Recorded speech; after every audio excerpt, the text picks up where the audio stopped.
예, 여러분 반갑습니다. 새벽 공부 세공입니다. 오늘은 이제 지난 시간까지는 의문 중에 분절 의문에 대해서 배워봤고요. 이제 이번 시간에는 비분절 의문에 대해서 배워보도록 하겠습니다. 그래서 분절 의문에 비해서는 별로 볼 게 없으니까 간단하게 체크하고 확인하고 넘어가시면 되겠습니다. 자, 그럼 살펴볼까요? 화면에 보시면 이제 알 수 있겠지만 비분절 의문이라고 하는 건 자, 뜻을 구분하는 기능을 하고 있지만 자음이나 모음과 같이 음으로 나눠지지 않고 높낮이, 색이, 길이 등으로 구분하는 의문이다. 그러니까 비분절이라고 하는 게 처음에 이제 의문의 개념을 설명할 때도 말씀을 드렸었는데 나눌 수 없다는 뜻이에요. 그러니까 의미를 구별하긴 하지만 명확하게 다르다는 걸 구별할 수 없다. 나눌 수 없다. 우리가 분절 의문의 자음과 모음 같은 경우는 기역과 니은이 다르다는 거, 아와 어가 다르다는 걸 구별할 수 있었지만 비분절 의문은 의미를 분화시키긴 하지만 나눠지지는 않죠.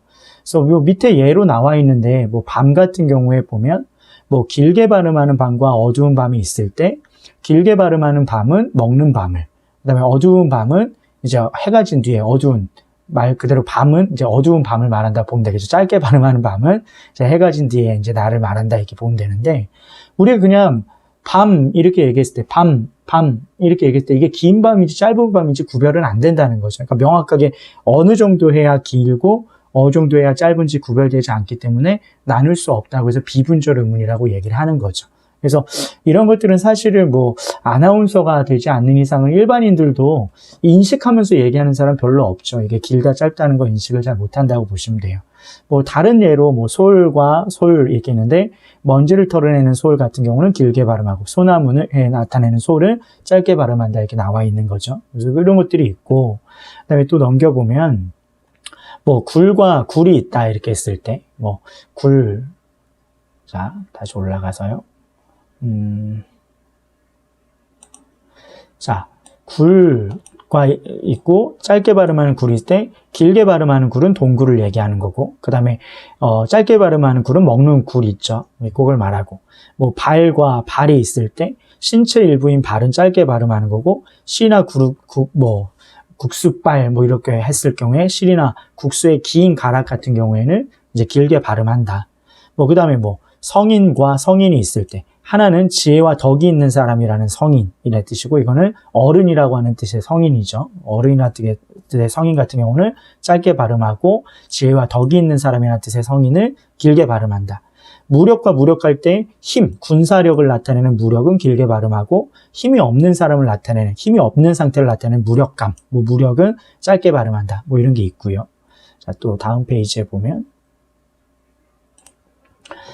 가정과 가정이라고 하는 것이 있을 때 길게 발음하는 가정은 임시로 정했다. 가정하면 이런 것들이 있죠. 예를 상황을 가정하면 이런 식으로. 그다음에 우리 가족 같은 경우를 나타낼 때 가족을 생활하는 공간을 나타낼 때는 가정은 짧게 발음한다. 하늘에서 내리는 눈은 길게 발음하고 사람의 눈은 짧게 발음한다. 이런 것들이 있죠. 그래서 이런 것들이 이렇게 길고 짧냐 소리의 장단에 따라서 의미가 분화되긴 하지만 어느 정도가 길고 어느 정도 해야 길지 어느 정도 해야 짧은지를 구별할 수 없기 때문에 이제 비분절 의문이라고 얘기한다. 이런 거 말고도 우리가 억양도 있을 수 있어요. 자, 예를 들어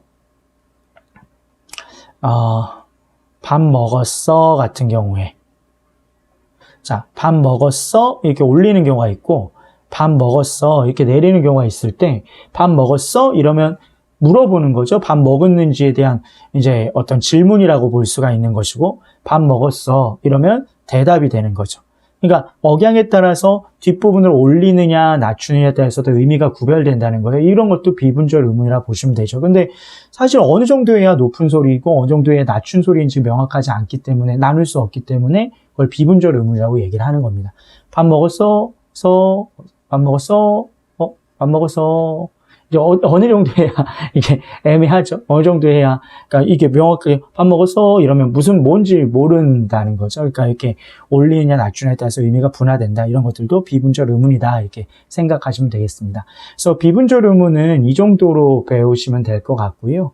특별하게 분절 의문과 비분절 의문이라고 하는 것 자체가 구별된다는 거 알아두시면 되고 그리고 한 가지 비분절 의문은 독립적으로 쓰이지 않는다. 우리가 의문의 개념 얘기할 때도 얘기했었는데 비분절 의문은 분절 의문에 실려서 사용되는 거예요. 독립적으로 쓰이지 않죠. 그러니까 글자가 있어야 그걸 길게 발음하든 짧게 발음하든 하니까 기본적으로 분절 의문, 자음과 모음이 결합된 글자가 있고 거기에 비분절 의문, 그러니까 길게 발음할 거냐 짧게 발음할 거냐라고 하는 문제는 거기에 실려서 사용될 수 있다는 거죠. 무슨 말인지 알겠죠? 그래서 비분절 의문은 독립적으로 쓰이는 게 아니라 분절 의문과 함께 쓰인다. 분절 의문에 덧붙여서 쓰인다. 그것까지 기억하시면 되겠습니다.